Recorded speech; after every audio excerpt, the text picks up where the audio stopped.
ബ്രഹ്മപുത്ര നദിയിൽ ചൈന നിർമ്മിക്കുന്ന ലോകത്തിലെ ഏറ്റവും വലിയ അണക്കെട്ട് പദ്ധതി ഒരു ടൈം ബോംബിന് സമമെന്ന് വിദഗ്ധർ. ഈ മെഗാ ഡാം പ്രദേശം അതീവ അപകടകരമായ ഒരു ഭ്രംശരേഖയ്ക്ക് മുകളിലാണ്. കാറ്റൊന്നാഞ്ഞു വീശിയാൽ ഭൂകമ്പമുണ്ടായാൽ മതി, സകലതും തകർന്ന് തരിപ്പണമാകും.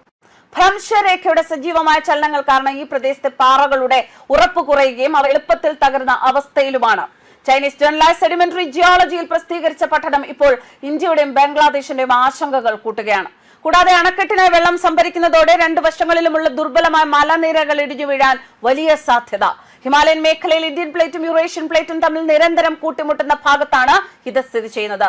2017 ടിബറ്റിലെ മിലിനിലുണ്ടായ 6.9 തീവ്രത രേഖപ്പെടുത്തിയ ഭൂകമ്പം ഈ ഭ്രംശരേഖ ഇപ്പോഴും സജീവമാണ് എന്നതിന്റെ ഏറ്റവും വലിയ തെളിവാണെന്ന് ശാസ്ത്രജ്ഞർ പറയുന്നു. വെള്ളം നിറയ്ക്കുന്നതോടെ വലിയ തോതിലുള്ള മണ്ണിടിച്ചിലും ഭൂകമ്പങ്ങളും ഉണ്ടാകാൻ ഇത് കാരണമായേക്കാം. കടുത്ത പ്രകൃതിദത്ത ഭീഷണികൾ ഉയർത്തുന്നതായി ചൈനീസ് ശാസ്ത്രജ്ഞർ തന്നെ മുന്നറിയിപ്പ് നൽകുകയാണ് ഈ ഡാമിനെ കുറിച്ച്. ചൈനീസ് ഗവൺമെന്റിന്റെ കീഴിലുള്ള ജിയോളജിക്കൽ സർവേയുടെ മേൽനോട്ടത്തിൽ ഒരു കൂട്ടം ഭൗമശാസ്ത്രജ്ഞർ നടത്തിയ പുതിയ പഠനത്തിലാണ് ഈ നിർണായക വിവരങ്ങളുള്ളത്.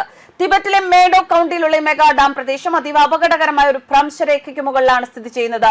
ഐസ് ഏജ് അഥവാ മഞ്ഞുമല യുഗം മുതൽ സജീവമായ പൈഷൻ ഫോൾട്ട് ഈ നിർമ്മാണ മേഖലയിലൂടെയാണ് കടന്നു പോകുന്നത്.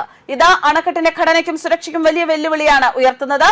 ചൈനയിലെ ചെങ്ഡു യൂണിവേഴ്സിറ്റി ഓഫ് ടെക്നോളജിയിലെ ഗവേഷകർ ഉൾപ്പെട്ട സംഘം തയ്യാറാക്കിയ ഈ റിപ്പോർട്ട് ബീജിംഗിലെ ഭരണകൂടത്തിന് ഇപ്പോൾ വലിയ തലവേദന ഉണ്ടാക്കുകയാണ്.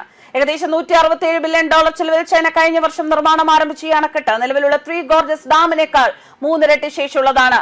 ചൈനയുടെ ഈ അണക്കെട്ട് പദ്ധതി താഴെത്തട്ടിലുള്ള ഇന്ത്യക്കും ബംഗ്ലാദേശിനും വലിയ സുരക്ഷാ ഭീഷണിയാകുമെന്ന് നേരത്തെ തന്നെ ആശങ്ക ഉണ്ടായിരുന്നു. അരുണാചൽ പ്രദേശ് അതിർത്തിയോട് ചേർന്നുള്ള ഗ്രേറ്റ് ബെൻഡ് എന്ന വളവിലാണ് ഈ അണക്കെട്ട് വരുന്നത്. ഇതൊരു ടൈം ബോംബ് പോലെയാണെന്ന് അരുണാചൽ മുഖ്യമന്ത്രി പെമാ ഖണ്ഡു ഉൾപ്പെടെയുള്ളവർ മുന്നറിയിപ്പ് നൽകിയിരുന്നു. ഇപ്പോൾ ചൈനീസ് ശാസ്ത്രജ്ഞർ തന്നെ അണക്കെട്ടിന്റെ അപകടാവസ്ഥ സ്ഥിരീകരിച്ചതോടെ ഇന്ത്യയുടെ ആശങ്കകൾക്ക് കൂടുതൽ ബലം കൈവന്നിരിക്കുകയാണ്. ഭൂകമ്പോ മണ്ണിടിച്ചിലോ മൂലം അണക്കെട്ടിന് എന്തെങ്കിലും തകരാർ സംഭവിച്ചാൽ വൻതോതിൽ വെള്ളം ആസാമിലേക്കും ബംഗ്ലാദേശിലേക്കും ഒഴുകിയെത്തുകയും കോടിക്കണക്കിന് ആളുകളുടെ ജീവനും സ്വത്തിനും ഭീഷണിയാവുകയും ചെയ്യും. ഈ സാഹചര്യത്തിൽ നിർമ്മാണഘട്ടത്തിൽ കടുത്ത സുരക്ഷാ മുൻകരുതലുകൾ എടുക്കണമെന്ന് ശാസ്ത്രജ്ഞർ ചൈനീസ് സർക്കാരിനോട് ആവശ്യപ്പെട്ടിരിക്കുകയാണ് എന്നാണ് റിപ്പോർട്ടുകൾ. News desk karmas.